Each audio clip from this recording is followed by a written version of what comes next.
again. Mm-hmm. I'm Lily Dyer. I'm reading at the Hickory Stick Bookshop, and I'm going to be reading an old classic, The Catcher in the Rye, J.D. Salinger, which has been banned from many a school library and has also been proclaimed a classic. So, just really quickly, within the first 2 weeks of its publication in 1951, this novel became #1 on the New York Times bestseller list.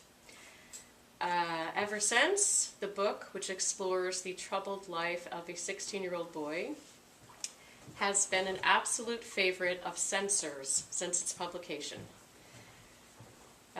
Teachers have been fired for teaching this book, and it has also been on many famous libraries' bookshelves and hailed as a great American classic. So really very contradictory. J.D. Salinger said, when asked about why the book was banned, he said, "Some of my best friends are children. In fact, all my best friends are children. It's almost unbearable for me to realize that my book will be kept on a shelf out of their reach."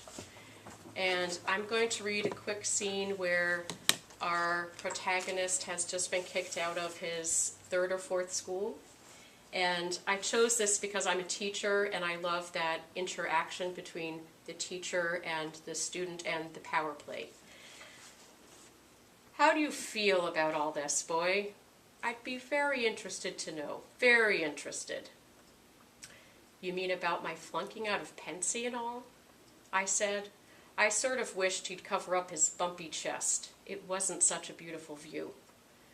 "If I'm not mistaken, I believe you also had some difficulty at the Wooten School and at Elkton Hills."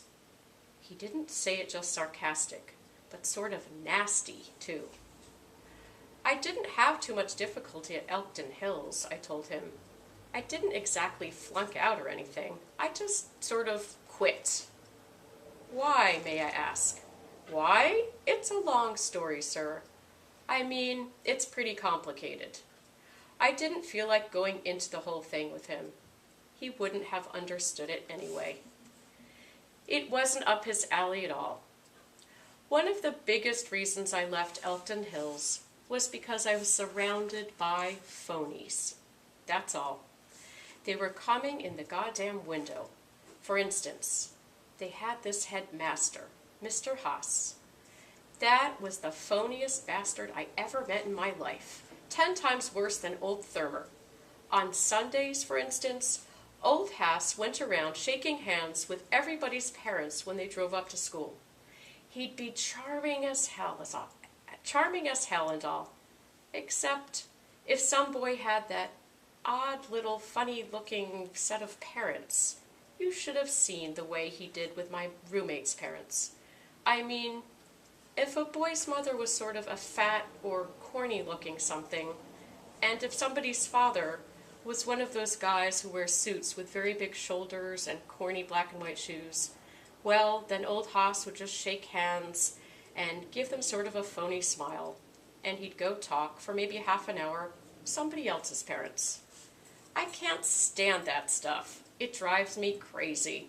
It makes me so depressed. I go crazy. I hated that goddamn Elkton Hills. Old Spencer asked me something then, but I didn't hear him. I was thinking about old Haas. "What, sir?" I said. "Do you have any particular qualms about leaving Pensy?" "Oh, I have a few qualms, all right. Sure, but not too many. Not yet, anyway. I guess it hasn't really hit me yet.